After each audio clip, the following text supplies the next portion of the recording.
जब महाराणा प्रताप, आप सोचिए, आज किसी व्यक्ति के विषय में कुछ जानकारी देनी हो, अकबर के दरबार का दृश्य, महाराणा प्रताप देवलोक गमन कर गए, अकबर के दरबार में सारे लोग बैठे हैं, और जैसे ही सूचना मिली अकबर के मन में पश्चाताप हुआ कि मैं जिस व्यक्ति को जीतने के लिए इतने दांव पेच खेले, लेकिन वो व्यक्ति इस संसार से चला गया, लेकिन मेरे सामने झुका नहीं।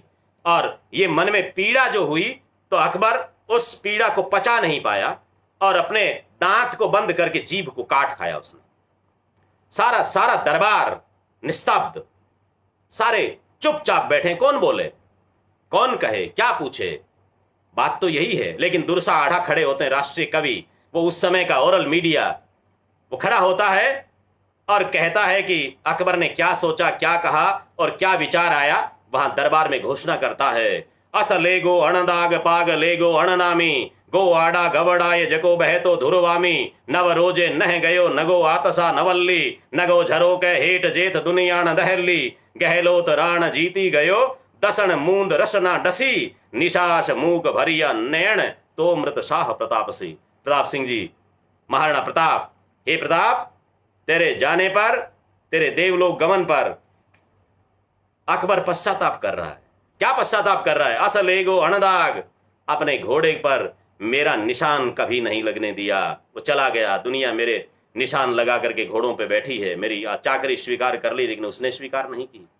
ये महाराणा प्रताप तो देवलोक गमन कर गए ना, कौन सी जागीर देने वाले थे, उनके लिए लिखा है, और इसलिए लिखा कि आने वाली पीढ़ियों को प्रेरणा मिले। असल एगो अणदाग पाग लेगो अणनामी, कभी पगड़ी इसके सामने झुकी नहीं, गो आड़ा गवड़ाए, उसने अपने गाने गवाए, अपने विरुद्ध के गाने गाए, लोगों ने गीत लिखे, उसके यश के गान हुए।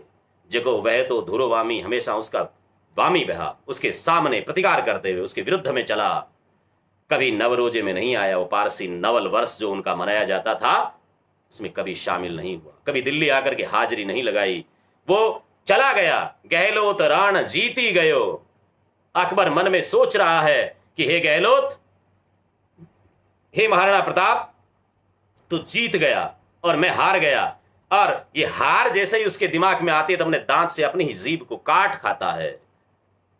और अकबर को निशाश मूक भरिया नयन, लंबे निश्वास के साथ में अश्रु आ जाते हैं आंख में।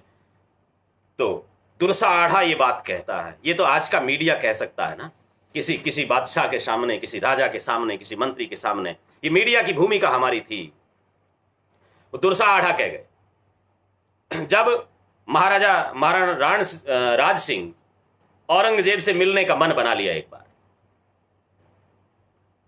उस समय कम्मा दधवाड़िया एक कवि थे, उन्होंने राज सिंह को रोक करके कहा, महाराज, ये मेवाड़ मुगलों के सामने तो कभी झुका ही नहीं, कभी मिलने गया नहीं, मेवाड़ ने चल करके उनके सामने एक कदम भी नहीं बढ़ाया, और ऐसा क्या हो गया कि आज राज सिंह उनके सामने जाता है।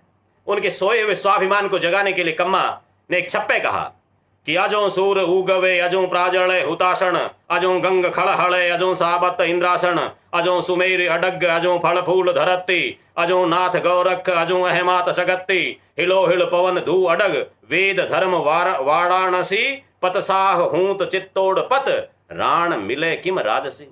हे राज सिंह, हे राणा, क्या बदला है? अजो सूर उगवे, अभी तो सूर्य उदय होता है ना, अजो प्राजले हुतासन, अभी अग्नि भी प्रज्वलित हो रही, क्या बदल गया संसार में? सब कुछ क्या बदला है जिससे कि आप बदल रहे हो?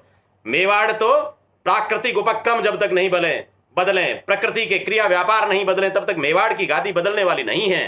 ये स्वयं स्वाभिमान को जगाता है और कहता है अब तक ये इस प्रकृति के जो क्रिया व्यापार, सूर्य उदय हो रहा है, अग्नि में उष्णता है, गंगा अभी चल रही है, अभी इंद्रासन साबित है, अभी सुमेरु अपनी जगह पर है, अभी धरती में फल फूल सारे फलीभूत हो रहे हैं, अभी भी नाथ गोरख की सत्ता कायम है, अभी भी मां भगवती की कृपा हम पे बनी हुई है, धरती में अपनी जगह पर वो है, पवन भी चल रही है, सब कुछ चल रहा है। वेद धर्म वाराणसी, वेद और धर्म वो भी अपनी जगह पर है, सब कुछ अपनी जगह पर है।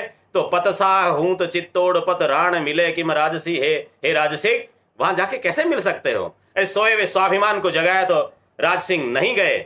और फिर राज सिंह ने कहा कि कवियों की चरण वंदना करनी चाहिए।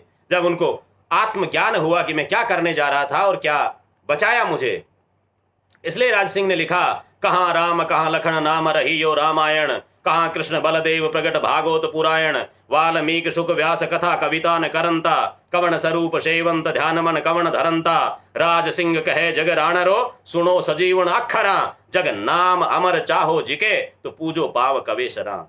जो संसार में अमर नाम चाहते हो, इन कवियों की चरण वंदना करो, राज सिंह ने लिखा। हमने कर्तव्य विमुख होते हुए लोगों को रोका